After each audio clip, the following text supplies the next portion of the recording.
Con la expansión de las tecnologías web, en los últimos años hemos visto una creciente tendencia hacia el intercambio de información entre sistemas y plataformas basadas en estas tecnologías. Hoy, gran parte del trabajo de los desarrolladores backend consiste en conectar y comunicar sistemas que se comunican mediante la web, dando lugar a arquitecturas distribuidas y complejas. Si te interesa este tema y querés aprender más, entonces te invito a que me acompañes en el episodio de hoy. Buenas y bienvenidos, devs. Bienvenidos a este nuevo episodio del podcast, anteúltimo episodio de esta temporada, la primera temporada, ¿sí?, de este podcast. La verdad es que estamos acercándonos al final, ¿sí? Y hoy tenemos el episodio número 9, donde vamos a estar hablando de APIs y de conexiones entre backends, entre dos o más sistemas backend, ¿sí?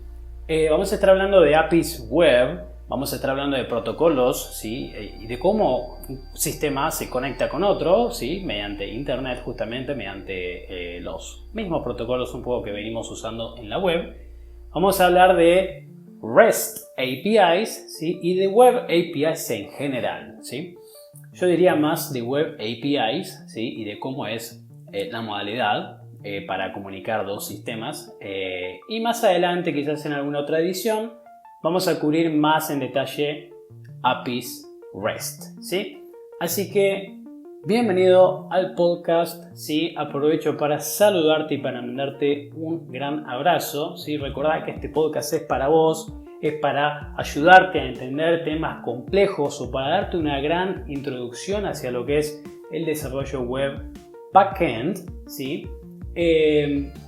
Así que si estás escuchando este podcast mientras tratás de conciliar el sueño, entonces que tengas una gran noche de descanso. Si lo escuchás mientras estás cenando, almorzando, entonces un buen provecho, ¿sí? Si me escuchás mientras estás yendo a trabajar o para que te haga compañía, ¿sí?, en una tarde de estudio, entonces muchas gracias y vamos entonces con el tema de hoy. Bien, episodio número 9, entonces vamos a hablar de Web APIs, ¿sí? O de APIs, ¿sí? Me gusta más decirle APIs, sobre todo porque, hay un porqué, digamos, de cada una de esas letras, que vamos a hablar justamente de APIs o de APIs. El episodio anterior habíamos estado hablando de sesiones y de cookies, ¿sí?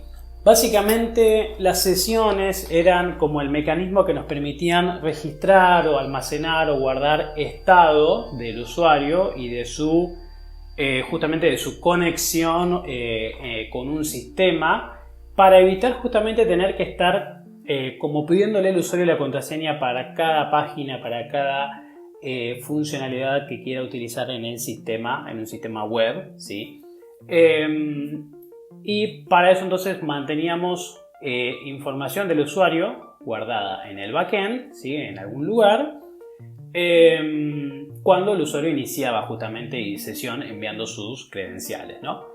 Lo que hacíamos era enviar hacia lo que es el browser o al cliente una especie como de referencia, ¿sí?, de la sesión del usuario, la cual el browser tenía que mantener, tenía que guardar, lo cual normalmente pasa a través del uso de las cookies, ¿sí? Para ser enviada esa cookie o para ser enviada esa referencia en cada request posterior, y así el servidor podía, o nuestro backend, podía reconocer, ¿sí?, quién nos está accediendo, quién está accediendo a determinadas funcionalidades, y así, por ejemplo, podríamos como personalizar el contenido, ¿sí?, que le damos a ese usuario. Le podemos poner en una página, por ejemplo, hola, ¿qué tal, Pepe? ¿Cómo te va? O si, por ejemplo, es un usuario, para eso usaríamos tipo el nombre de usuario, ¿no? El nombre de usuario, usaríamos información de su zona geográfica para mostrarle contenido en español o en inglés, ¿sí? Todo eso viene de la sesión. Podemos entonces personalizar el contenido web, ¿no?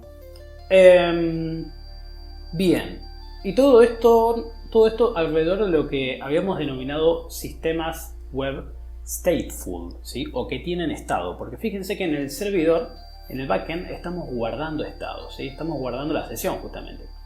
Bien, hoy entonces vamos a hablar de Web APIs, ¿sí? Y como les mencioné antes, gran parte del labor, ¿sí?, de los desarrolladores backend tiene que ver con conectar, ¿sí?, un backend de un sistema con otro sistema, ¿sí? Y esto ya se llama, digamos, un poco como en la jerga, integración con softwares de terceros o soluciones de terceros, ¿sí? Integración se refiere justamente a que se comuniquen, que se hablen, ¿sí?, dos sistemas, donde normalmente lo que va a pasar es que un sistema usa los datos o los servicios que ofrece el otro, ¿sí? Por eso es que se comunican sistemas entre sí, porque uno necesita solicitar servicios del otro. Bien, vamos a hablar entonces en el capítulo de hoy. Es un gran capítulo, esto de integraciones de sistemas está muy bueno, es muy interesante y hay muchas formas de hacerlo. Y hay formas de hacerlo bien y formas de hacerlo mal también, ¿sí? Así que vamos a estar hablando entonces de todo este concepto de integrar sistemas, de APIs web, ¿sí? Vamos a ver el tema de los sistemas stateless, ¿sí?, que vendría a ser como la contracara de los stateful, es decir, sin estado.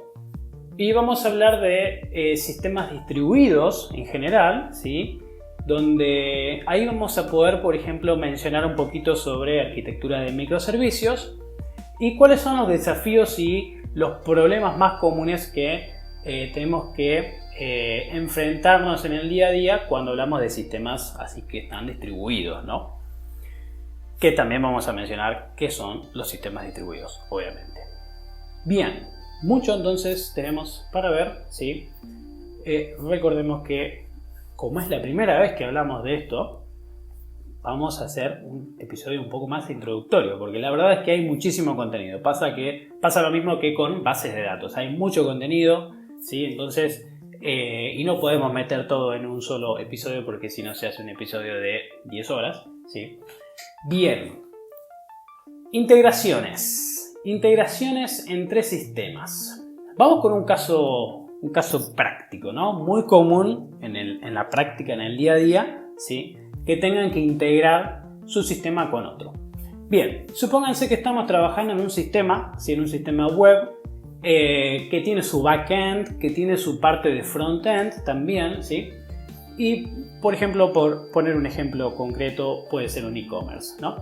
Lo que queremos hacer es notificar a los usuarios, ¿sí?, del e-commerce, ¿sí?, cuando, por ejemplo, suceda determinado evento en la plataforma, como por ejemplo que alguien les haya comprado un producto, ¿sí?, notificaríamos a los usuarios administradores.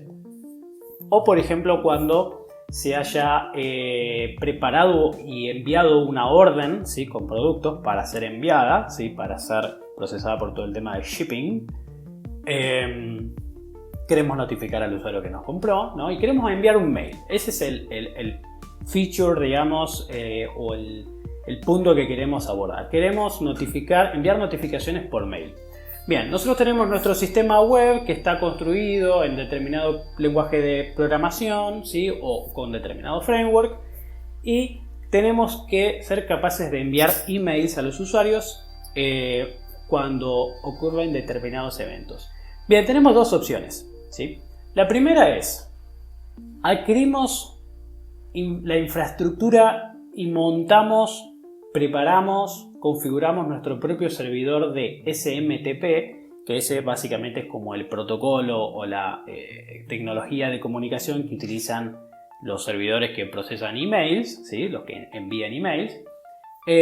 Creamos o montamos nuestro propio servidor SMTP y básicamente brindamos el servicio a través de ese servidor, ¿sí? Luego nuestro backend se conecta con ese otro servidor y le envía, digamos, los mails que quiere enviar, y ese servidor se encargaría de hacer el trabajo de, digamos, lo de enviar los emails justamente a cada provider, ¿no?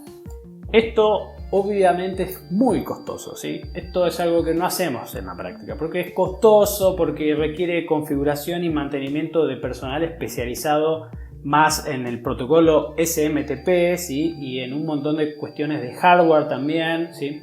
Entonces, Vamos a tener que contratar gente especializada seguramente. Bueno, es un enfoque, es un approach, ¿sí? Es una alternativa muy costosa. ¿Qué hacemos entonces? Bueno, lo que hacemos normalmente es buscar un proveedor, ¿sí? Que ofrezca este servicio de emailing, ¿sí? Para que nuestro backend se pueda conectar, ¿sí? Con ese otro sistema, ¿sí? Y usar sus servicios para enviar emails, ¿sí? Básicamente es un proveedor, ¿no? Y esto es fácil verlo cuando uno piensa, por ejemplo, ok, tenemos una fábrica, ¿sí? De determinado producto, ¿no? Esa fábrica lo que hace es manufacturar, producir el producto del que se trate, y luego lo que hace es contratar un servicio, ¿sí? Para, por ejemplo, distribuirlo, ¿sí? Un servicio de distribución y logística de ese producto para que llegue a cada tienda y supermercado y negocio, ¿sí? No es la misma fábrica la que se encarga de también llevar el producto a cada lugar, ¿no? Entonces ahí contrata un servicio. Bueno, en nuestro caso fíjense que es totalmente análogo. Nosotros es el mismo escenario, ¿no? Contratamos un servicio. Que ese servicio en realidad es un servicio de software, ¿sí?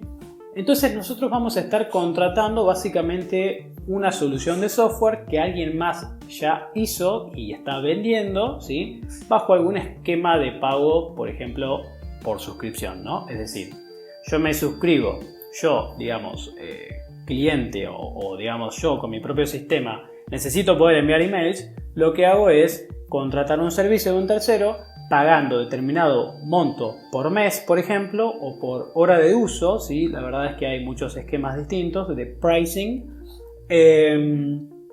Y lo que me da ese proveedor es unas credenciales que yo puedo utilizar para comunicarme con su sistema pidiéndole enviar emails cada vez que lo necesite. Su sistema se va a encargar de enviar los emails que tenga que enviar utilizando el protocolo que sea necesario, en este caso sería SMTP, y encargándose de que los mails lleguen a destino, ¿sí? Y quizás me dé algún acceso a algún dashboard de monitoreo que yo voy a poder utilizar como cliente del servicio, donde puedo ver, por ejemplo, estadísticas, ¿no?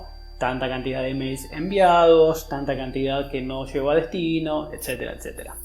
Bien, bueno, eso sería, digamos, como un ejemplo de integración, ¿no? Obviamente que puede haber distintos servicios para distintas cosas, ¿no? Existen servicios, por ejemplo, a los cuales uno se puede integrar, los cuales uno puede consumir, ¿no? Puede ser cliente de esos servicios. Existen servicios casi que para todo hoy, ¿no? Tenemos, por ejemplo, sistemas que nos dan datos relacionados con el clima, con, no sé, sistemas que uno les envía un archivo de audio y me devuelven, por ejemplo, un archivo de texto con la traducción, con la transcripción, ¿sí? Del audio a texto. Tenemos sistemas que uno envía datos y me devuelven un PDF que me presentando una factura, digamos, un invoice. Tenemos sistemas que me devuelven, por ejemplo, la traducción. Yo les envío un texto en determinado idioma y me devuelven la traducción en otro idioma distinto. Y así tenemos básicamente infinita cantidad de servicios, ¿sí? Que otros proveedores justamente nos ofrecen y que nosotros podemos consumir, ¿sí? Bien. Entonces, luego de que nos damos de alta con el proveedor, vamos a poder enviar emails, en este caso, ¿sí? Vamos a estar utilizando su servicio. Ahora, cuando nosotros nos damos de alta, normalmente nos van a dar algún acceso en algún panel de administración que vamos a poder ingresar y, por ejemplo, vamos a poder usar una interfaz de usuario, una UI, para, por ejemplo, enviar un email presionando un botón, ¿no? Lo que nosotros queremos es justamente que se pueda automatizar el envío de un email, ¿no? Entonces vamos a querer enviar un email ejecutando alguna línea de código para que nuestro programa envíe el email automáticamente. No tiene sentido que siempre tenga que entrar yo y apretar un botón, ¿sí? Apretar el botón de enviar, ¿sí? Y hacerlo manual. No tiene sentido. Entonces, nuestro proveedor, ¿sí? Para justamente permitir esto, lo que va a hacer, ¿sí? Es brindarnos una o varias URLs y un conjunto de credenciales, ¿sí? A los cuales nosotros vamos a poder enviar requests. Desde nuestro backend, enviar requests. Esos requests van a tener comandos o instrucciones que le van a llegar al backend del sistema del proveedor, ¿sí? Atentos acá, significa que el proveedor tiene su propio backend. Nuestro backend se comunica con ese backend, ¿sí? Nuestro backend, fíjense, envía request HTTP, por ejemplo, con comandos o órdenes o instrucciones que el proveedor tiene que procesar, y el proveedor lo que me va a devolver va a ser seguramente alguna respuesta, ¿sí? Indicándome que va a procesar o que procesó exitosamente ese comando. Si esto les suena familiar, significa, ¿sí? Que estamos en el mismo esquema de cliente-servidor, pero sería backend contra backend, ¿no? Nuestro backend, fíjense que ahora asume el rol de cliente, ¿sí? Y se conecta con el backend del proveedor, ¿sí? Es decir, nuestro sistema, que sería nuestro mismo backend, digamos, ahora es cliente, y el servidor de la arquitectura cliente-servidor vendría a ser el del proveedor, ¿no? Entonces es como que tenemos una doble arquitectura cliente-servidor. Por un lado están los usuarios que se conectan a nuestra aplicación o que usan nuestro sistema y que se conecta con un browser. Ese browser lo que hace es, básicamente representaría la parte cliente, ¿sí? Una parte cliente. Y nuestro servidor, nuestro backend nuestro backend justamente es un servidor, pero a la vez nuestro backend es cliente, ¿sí? De otro servidor, el servidor del proveedor que me da el servicio de emailing, ¿sí? Entonces fíjense cómo tenemos dos esquemas cliente-servidor, ¿sí? Nuestro usuario es cliente de nosotros y nosotros somos clientes del proveedor de emailing. Bien, ¿cómo se comunica, ¿sí? Mi sistema con el sistema del proveedor? Que acá un poco yo les anticipé que sucede a través de requests. Bien, específicamente lo que vamos a hablar son Web APIs, ¿sí? O APIs basadas en la web. Para esto vamos a hablar primero del concepto de APIs, ¿sí? APIs o APIs. Bien.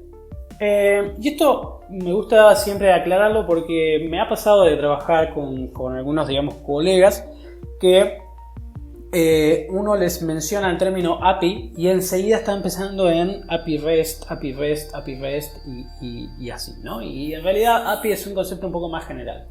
Una API o una API viene de Application Programming Interface y es básicamente un puente entre dos sistemas, ¿sí? Es un mecanismo, es un enchufe que me permite conectar dos sistemas, ¿sí? Eso es una API o API, ¿sí? Por ejemplo, cuando nosotros en Node.js usamos la instrucción console.log, o cuando en Python usamos print, o cuando en PHP usamos echo, todas estas funciones, ¿sí? ¿Qué me permiten hacer? Me permiten imprimir algo en pantalla, ¿sí? Bien, si vamos un poco más allá, en realidad estas funciones me permiten comunicarme con el sistema operativo. Y el sistema operativo es luego quien decide, ¿sí? Cuándo se va a imprimir en pantalla. Y si vamos un poco más allá, en realidad estas instrucciones me permiten comunicarme con el driver que controla el display, que controla la pantalla, ¿sí? Entonces, básicamente, console.log, print, echo, system.out en Java, por ejemplo, son todas instrucciones que me permiten conectarme con otro sistema, con el sistema, por ejemplo, del driver de la pantalla o con el sistema operativo. Entonces estos son básicamente una forma de API, una forma de API, podemos pensar que son, ¿no? Console.log, print, echo, todos esos son una forma de API. Me permiten conectar a mi sistema con el sistema operativo, ¿sí? Y específicamente con la parte que controla justamente lo que aparece en el display, ¿no? En la pantalla. Entonces son una API. Vamos con otro ejemplo, Node.js. En Node tenemos el módulo FS, ¿sí? Que es como un módulo o una librería nativa del mismo Node.js. ¿Y qué me permite hacer FS? Bueno, me permite comunicarme con el file system. Y el file system es una parte del sistema operativo que se encarga de gestionar todo el tema de archivos. Entonces, de nuevo, FS en Node es una API que permite conectar dos sistemas. El sistema, digamos, el programa que yo estoy creando, ¿no?, con el sistema de archivos. ¿Son dos sistemas? Sí. Sí, son dos sistemas y se están comunicando a través de un puente, y ese puente en este caso vendría a ser el módulo FS si estamos en el mundo de Node.js. Entonces, una API es un puente que conecta dos sistemas, ¿sí? ¿Por qué conecta dos sistemas? Normalmente cuando usamos una API básicamente el escenario es que nosotros, en el contexto de un sistema, ¿sí?, nosotros estamos creando un sistema, creando un software que quiere usar los servicios de otro, ¿sí? Entonces, ¿cómo lo hace? Bueno, justamente a través de una API. Pero fíjense que siempre uno de los sistemas es como que tiene un rol más pasivo, ¿sí?, ofrece los servicios, y el otro es como que tiene un rol más como de cliente, ¿sí?, de proactivo, que le envía instrucciones, le envía comandos o requiere de la ejecución de ciertos servicios. Bien, vamos con APIs web. Cuando hablamos, por ejemplo, de console log, de FS, todas esas pequeñas como APIs para comunicarnos con el sistema operativo, fíjense que pueden funcionar sin tener internet necesariamente, ¿no? Yo escribo código, escribo un script en Node.js que utilice la librería, el módulo FS, ¿sí?, y que cree un archivo con contenido dummy, ¿sí?, y puedo no tener internet, ¿sí? Mientras que tenga Node.js instalado en mi computadora, va a funcionar, ¿sí? Yo voy a hacer node espacio archivo.js y todo va a salir funcionando, ¿no? Entonces, una API, ¿sí?, puede no necesariamente necesitar internet. Ahora, en el contexto de una web API o de una web API, acá sí es necesario internet, ¿sí? Acá es necesario internet, sí, es necesario la web. Justamente web API es una API donde necesitamos internet. ¿Y esto por qué? Porque hablamos de un sistema que utiliza los servicios de otro sistema, ¿sí? Pero la API, el puente que los conecta, básicamente es internet, ¿sí? Básicamente es internet. ¿Y esto qué significa? Significa que yo voy a tener un programa ejecutándose en una computadora y voy a tener otro ejecutándose en otra computadora, en otro hardware distinto, ¿sí?, en otra red distinta, con otra dirección IP distinta a la mía, ¿sí?, y me voy a tener que comunicar con ese sistema a través de internet, ¿sí? ¿Por qué? Porque, bueno, puede estar muy lejos esa otra computadora, ¿no? Entonces, ¿cómo hacemos? Bueno, a través de internet ya sabemos que tenemos protocolos, ¿sí?, IP, TCP, que nos permiten alcanzar otra computadora que puede estar geográficamente muy lejos. Bien, si yo corto internet, listo, no voy a poder ejecutar los servicios de ese otro sistema, ¿no? Bien. Bueno, la verdad es que a lo largo del tiempo hubo varias tecnologías, ¿sí?, para permitir esto de conectar dos sistemas a través de internet, ¿sí? Primero recuerdo que nos han enseñado en algún momento sobre el tema de Remote Procedure Calls, ¿sí?, o llamadas de proceso remoto, pero no fueron muy eficientes, ¿sí? Luego vinieron los servicios llamados SOAP, ¿sí?, que utilizaban una tecnología basada en XML, que posteriormente fueron reemplazados hoy por el uso del protocolo HTTP, diría, ¿no? Es decir, que usamos el protocolo HTTP, ¿sí?, como el canal, como el tubo, ¿sí?, por el cual enviamos mensajes o comandos o órdenes desde un sistema A hacia un sistema B a través de internet, ¿sí? Bien, ¿cómo sucede esto? Bien, cuando tenemos un browser, y un browser se conecta a un sitio web, se conecta a un servidor, ¿sí? Y le empieza a pedir contenido web, que recordemos que ¿cómo se lo pide? Bueno, a través de requests, ¿sí? Que cada request contiene un comando, una orden, ¿sí? Una petición, le llega a un servidor a través del protocolo HTTP, que el HTTP es el tubo que conecta a través de internet a la máquina del usuario con el servidor, ¿sí? Y el servidor responde con contenido web, normalmente HTML, ¿sí? Dentro de un response, ¿sí? Que también viaja por ese tubito hasta que le llega a la máquina del usuario, de la persona. Bien, fíjense que acá básicamente esto es una forma de comunicación entre dos sistemas, un sistema A y un sistema B a través de internet, ¿sí? Entonces básicamente el mismo concepto aplica para conectar dos sistemas, ¿sí? Un servidor con otro servidor. Entonces mi servidor que yo estoy programando como desarrollador backend, se va a poder conectar con el servidor de otra aplicación, ¿sí? De otro proveedor, también usando HTTP y también enviando requests HTTP y obteniendo responses, obteniendo respuestas HTTP, ¿sí? Mi backend en ese caso va a actuar como un cliente, va a tener que enviar requests solamente hacia una URL con determinados headers, con determinado verbo HTTP y con determinado body, ¿sí? Si correspondiese. Y del otro lado me va a responder un servidor con responses, ¿sí? Con un status code, con un body y también con headers. Entonces no nos movemos mucho de ese mismo esquema. ¿Cómo hacemos para enviar requests desde nuestro backend? Bueno, normalmente lo que usamos es alguna librería o alguna dependencia de código, ¿sí? Que implemente y que nos dé, ¿sí? Un conjunto de funcionalidades justamente para enviar requests, ¿sí?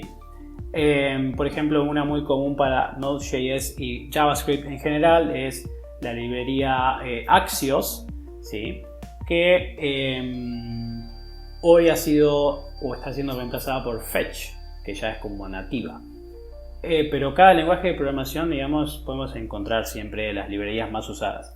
Una librería que me permite enviar requests HTTP, ¿sí? Y procesar responses se conoce normalmente como cliente HTTP, ¿sí? Ustedes entran y ponen cliente HTTP para el lenguaje Python, por ejemplo, y les van a aparecer, digamos, ahí un listado de las librerías o paquetes, ¿sí? O dependencias más descargadas. Bien, tenemos una variante acá igual en este mismo esquema de comunicación, ¿sí? Si recordamos de nuevo, el browser envía request hacia un servidor y el servidor responde a ese browser. Normalmente el servidor responde con HTML, JavaScript, CSS, ¿sí? Y el browser ya es capaz de entender ese HTML y de dibujarme la interfaz del usuario, ¿no?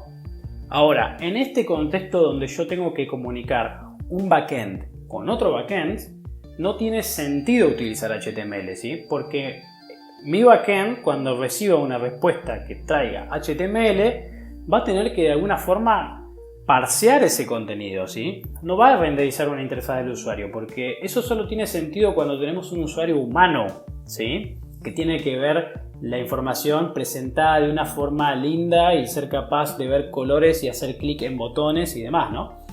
Cuando en este caso lo que se están comunicando es una computadora con otra computadora, ¿sí?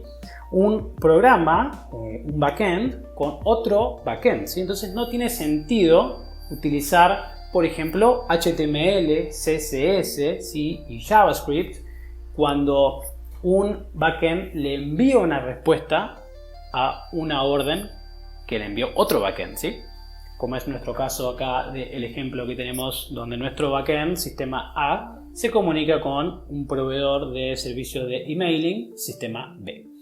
Entonces, ¿qué hacemos? No podemos, o mejor dicho, podemos, ¿sí? Pero no nos conviene utilizar HTML cuando nos envíe la respuesta el servicio, digamos, o el sistema al cual nos estamos conectando. Normalmente lo que utilizamos, ¿sí?, es otro tipo de formato de datos o de tipo de datos, ¿sí? Recordemos que en HTTP igual podemos devolver cualquier tipo de información, ¿sí? En este caso tenemos que usar algún formato de datos que sea más fácil de procesar por un lenguaje de programación, ¿sí? HTML no es tan fácil de procesar y además es muy engorroso, tiene muchos datos y muchos caracteres y cosas innecesarias, ¿sí? Podríamos optar por alguna representación más fácil de parsear, ¿sí? Necesitamos parsear esa información. Algo como texto plano podría funcionar. Sin embargo, hoy en día, para comunicar dos sistemas, uno de los formatos que más se ha utilizado y que más popularidad tiene hoy en día es JSON, ¿sí?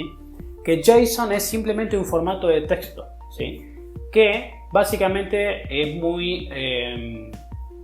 muy afín a el lenguaje de programación JavaScript, porque justamente JSON viene de JavaScript Object Notation y usamos llaves, ¿sí?, y corchetes y dobles comillas o comillas dobles para estructurar los datos de una forma que luego un sistema los pueda entender, ¿no?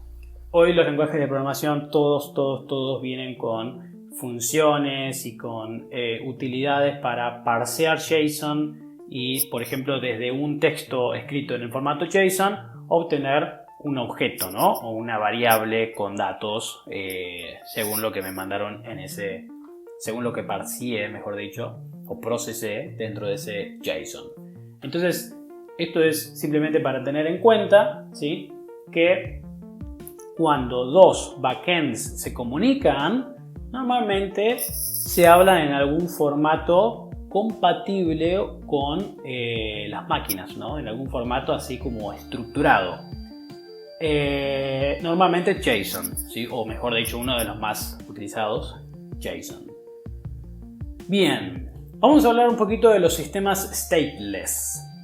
Bien, entonces cuando un usuario usa nuestro backend desde su browser, es un usuario que está usando Google Chrome o cualquier otro browser, le devolvemos HTML y además tenemos que mantener su sesión, ¿no? Tenemos que almacenar y recordar su sesión, ¿sí?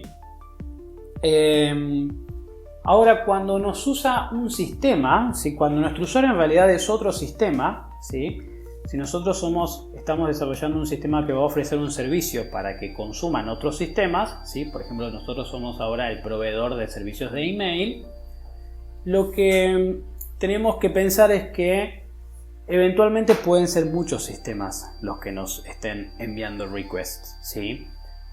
Si nosotros ahora somos el proveedor de servicios de email, podrían ser muchos sistemas los que de golpe nos estén enviando requests en cada momento, ¿sí? Porque podrían ser muchos justamente los que estén contratando mi servicio. Entonces, en ese sentido, quizás haya alguna forma más eficiente de no tener que recordar la sesión de cada usuario activo, ¿sí?, no tener que ocupar ese espacio de almacenamiento y no tener que estar, digamos, recordando justamente y decodificando sesiones. Y es ahí en donde entran los sistemas stateless, ¿sí? Los sistemas stateless o los backends stateless o sin estado son aquellos que no almacenan ninguna información sobre sesiones de usuario, ¿sí? Y normalmente son los sistemas que ofrecen servicios para que se conecte otro backend o otro sistema, ¿sí?, de manera, digamos, justamente stateless. ¿Cómo funciona esto?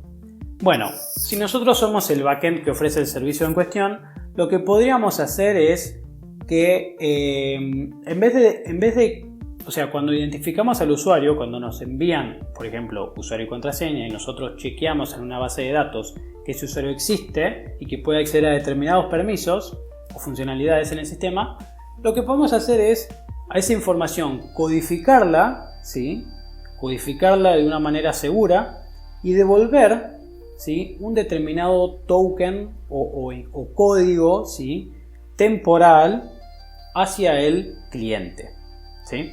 Luego ese cliente lo que tiene que hacer es mantener ese token, recordar ese token, almacenar ese token y usarlo para cada request que nos quiera enviar.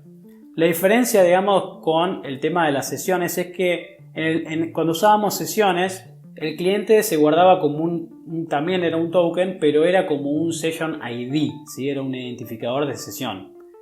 En cambio acá lo que se guardaría sería justamente la información encriptada, ¿sí? Es un token que cuando viaja en el request y nos llega a nuestro servidor de nuevo, lo vamos a decodificar utilizando algún mecanismo de desencriptado, ¿sí?, para obtener información ahí sobre, por ejemplo, quién es el usuario y qué permisos tiene, ¿sí? Y si, por ejemplo, y estos tokens normalmente van a tener un tiempo de duración y de expiración, ¿sí?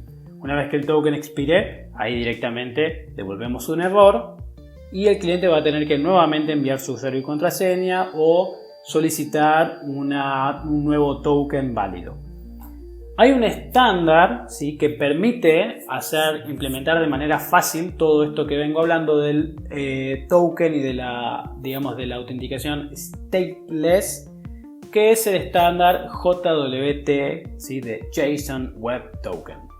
JSON Web Token es un estándar que lo que hace es implementar, digamos, o nos permite fácilmente encriptar un montón de información dentro de un token, ¿sí?, para devolvérselo al cliente, al sistema que nos vaya a utilizar, ¿sí?, utilizando, digamos, mecanismos seguros, ¿no? Bien, entonces eso es a lo que nos referimos con sistemas stateless y es lo que más comúnmente vamos a ver cuando tengamos que comunicar un backend con otro backend. Bien, vamos a hablar sobre sistemas distribuidos. Bien, un sistema distribuido, ¿sí? Vamos a explicar primero a través de algunos ejemplos, ¿sí?, cómo es que un sistema, que una solución o una plataforma, ¿sí?, online, la plataforma web, pueda estar estructurado como varios sistemitas, varios backends que hablan entre sí, que se comunican entre sí. Vamos con entonces algunos ejemplos. Muchas veces un software o una plataforma, ¿sí?, entonces, como dije, puede consistir en varios softwares más pequeños, ¿sí?, varios programitas o varios sistemitas más pequeños que se conectan entre sí y que intercambian datos entre sí a través de Internet y de, por ejemplo, HTTP. Ejemplo número 1. Supongamos que tenemos un sistema que en su momento se desarrolló en un lenguaje de programación como, por ejemplo, PHP, ¿sí?, pero luego a partir de, con el paso del tiempo, ¿sí?, empezó a trabajarse en una nueva versión de ese sistema utilizando otro lenguaje de programación como Node.js, ¿sí?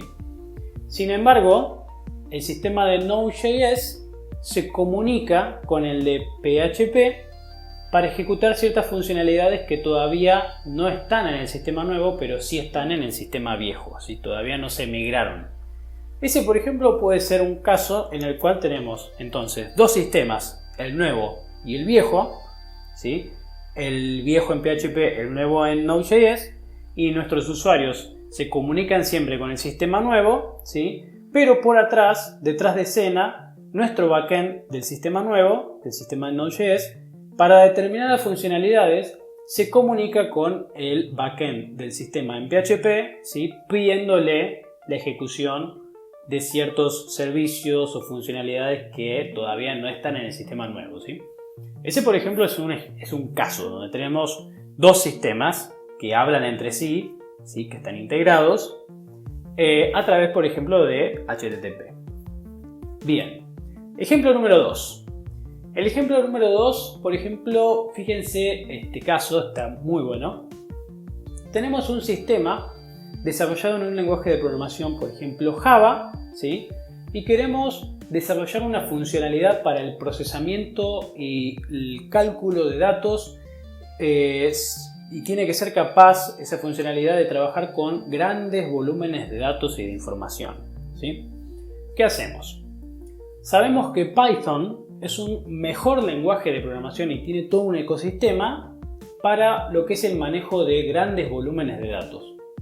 Entonces, creamos esta funcionalidad, ¿sí? Y este pequeño software en Python, usando el lenguaje Python, y luego lo que hacemos es que el sistema de Java, ¿sí? El sistema que está en Java, se pueda comunicar con el de Python enviándole requests en determinadas URLs, ¿sí? Entonces ahí tenemos un caso más, un ejemplo más de una solución, ¿sí? Un software que brinda una solución, pero que si uno mira con la lupa se encuentra con dos sistemas que componen ese software, ¿sí? Dos pequeños subsoftwares, podríamos decir, que componen ese software mayor y que se hablan entre ellos. Tenemos el de Java y tenemos el de Python. ¿Y por qué existe uno en Java y uno en Python? Y porque tenemos nuestras razones. Usamos Python porque Python es mejor para hacer procesamiento con grandes cantidades de datos en vez de usar Java, ¿sí? Entonces sacamos provecho de que podemos tener distintos lenguajes de programación para hacer distintas cosas, ¿sí? Y comunicamos esos lenguajes a través de, por ejemplo, request HTTP. Bien.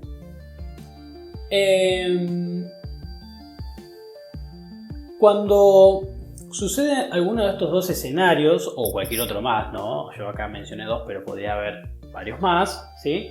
Estamos en presencia de un sistema distribuido, ¿sí? Tenemos un sistema, tenemos un software, una solución general, pero si nosotros abrimos las entrañas de esa solución, de ese software, vemos que está compuesto por varios softwares más pequeños, ¿sí?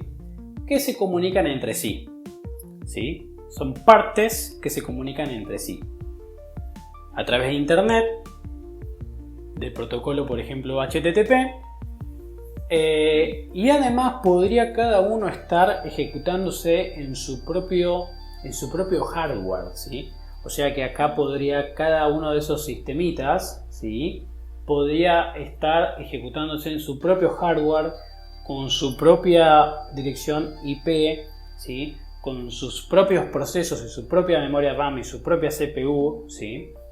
Y aún así comunicarse a través de, por ejemplo, internet, ¿sí? Bien. ¿Qué ventajas tiene el uso de sistemas distribuidos? Bueno, fíjense que al estar cada sistema en su propio hardware, ¿sí? Cada software en su propio hardware, si uno de esos componentes falla y explota, ¿sí? Si crashea la máquina, ¿sí? No afecta a los otros, ¿sí? Esto es un poco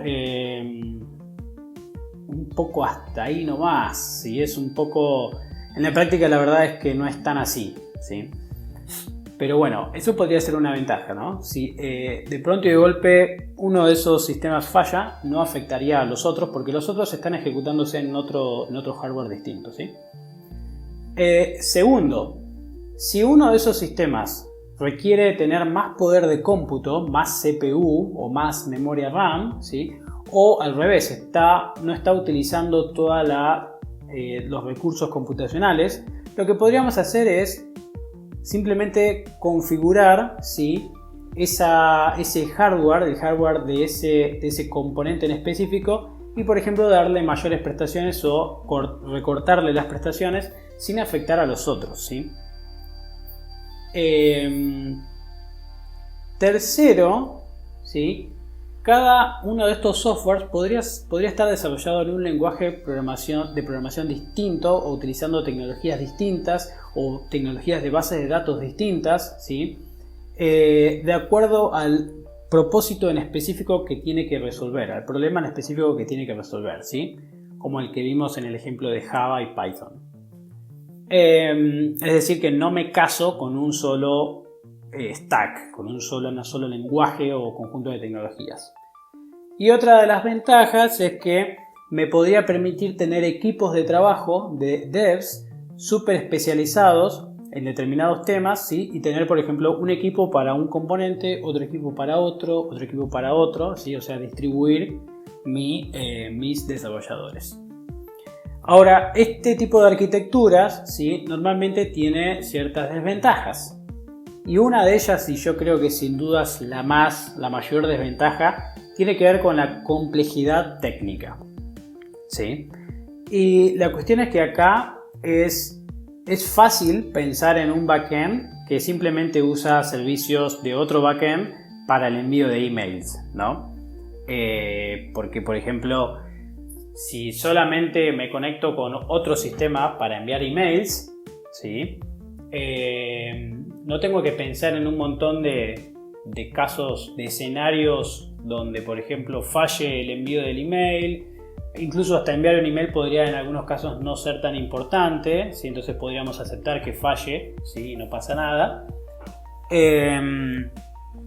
Pero ¿qué pasa si mi backend está usando servicios de otro backend que son críticos? Es decir, que no pueden fallar y que si fallan tengo que proveer algún mecanismo de recuperación de fallos o de reintentos, o de tener cuidado con la cantidad de veces que envío requests por minuto, o por ejemplo tener cuidado con que si el sistema falla no tiene que fallar mi backend, o sea, si el sistema con el que me estoy conectando falla, no se tiene que venir abajo mi backend, mi sistema, y tener compatibilidad con con las APIs, ¿sí? Con las URLs y con los formatos de datos.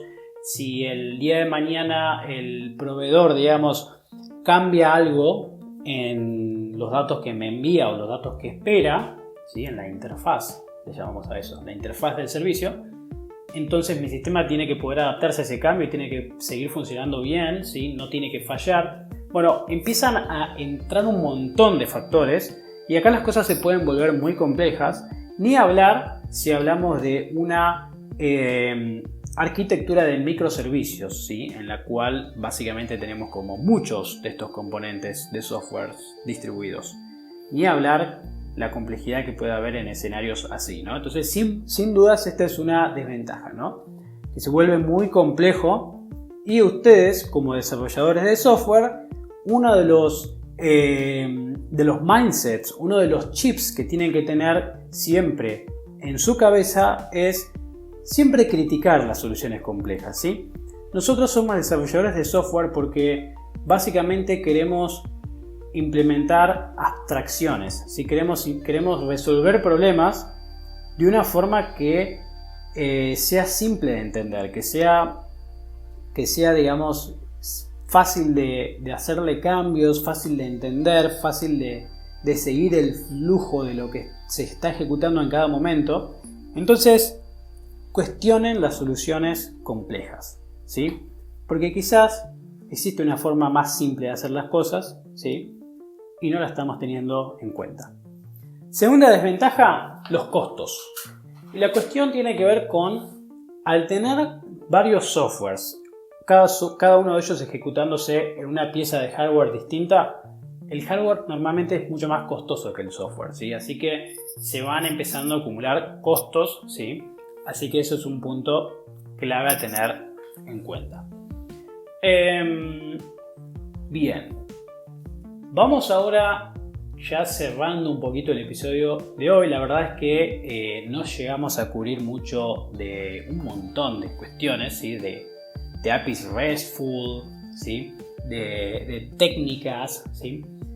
Porque el tema la verdad es que es gigante, pero como les dije, puede haber más secciones, más capítulos, ¿sí? Más contenido, y para eso es clave que me dejes tu feedback en el video, ¿sí? Que me dejes un comentario, que me pongas un me gusta, que me hagas saber si te gustó el contenido, ¿sí?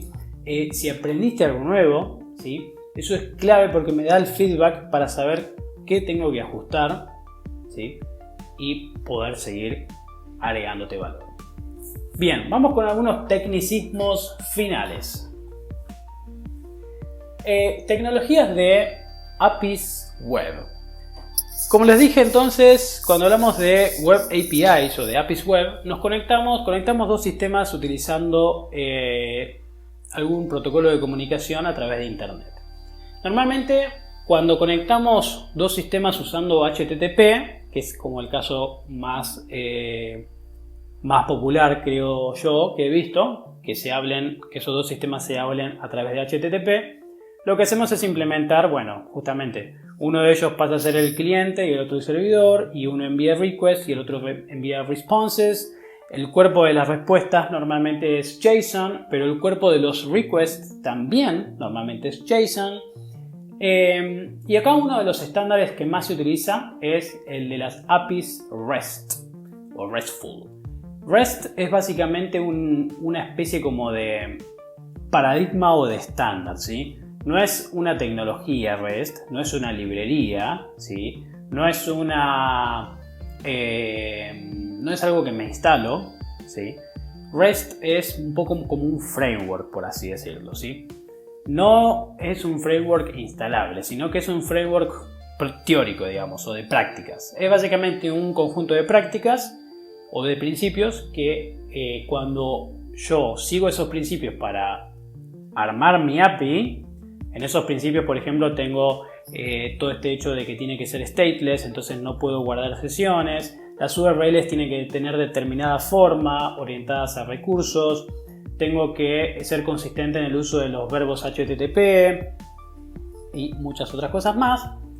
Cuando yo sigo todos esos principios, obtengo una API RESTful, ¿sí? Que una API RESTful, o mejor dicho, el estándar o el paradigma RESTful, es muy utilizado en la práctica porque justamente está estandarizado. Entonces hay muchos proveedores que ya proveen una API REST y uno leyendo la documentación ya sabe cómo la tiene que utilizar, ¿sí? Por eso es que se anima a justamente los desarrolladores backends a que se familiaricen con las prácticas REST. Bien, hay otras formas, de nuevo, de comunicar dos sistemas utilizando protocolos de Internet. Uno de ellos es GraphQL. GraphQL es una tecnología de Web API, ¿sí? Es decir, que es una tecnología para comunicar dos sistemas que se basa en HTTP, ¿sí? Pero que tiene como su propia sintaxis y su propia semántica, y lo que permite GraphQL es que uno puede especificar, por ejemplo, qué campos en específico quiere obtener en la respuesta. Por ejemplo, si yo tengo quiero los datos de un libro, con GraphQL puedo especificar qué datos quiero del libro, por ejemplo, ¿no? Yo estoy conectándome con un sistema de una biblioteca. Le pido los datos del libro. Con GraphQL puedo decirle, quiero que de los libros que me devuelvas, me des solamente el ISBN y el título. No quiero ni la descripción, ni los datos del autor, ni ningún otro dato más, ¿sí? Entonces, eso permite, por ejemplo, que hagamos un uso más eficiente de la red y del ancho de banda, podemos decir, ¿no? Porque no estamos recibiendo, o no estamos pidiendo, o no nos están enviando datos que después no vamos a usar. Bien. WebSockets. WebSockets es una tecnología muy interesante. También un poco se apoya, utiliza HTTP, pero sobre todo hay un protocolo justamente que se llama WebSockets, protocolo WS. WebSockets lo que permite es como establecer una conexión entre dos sistemas, ¿sí? Que puede también ser un frontend con un backend, también puede suceder eso. Permite conectar dos sistemas, ¿sí? Y mantener una conexión activa, ¿sí? Para que cualquiera de los dos pueda enviar datos de un lugar al otro, ¿sí? Es decir, que WebSockets permite enviar datos desde mi servidor hacia el otro servidor, o que del otro servidor me lleguen datos a mi servidor sin tener que enviar un request antes.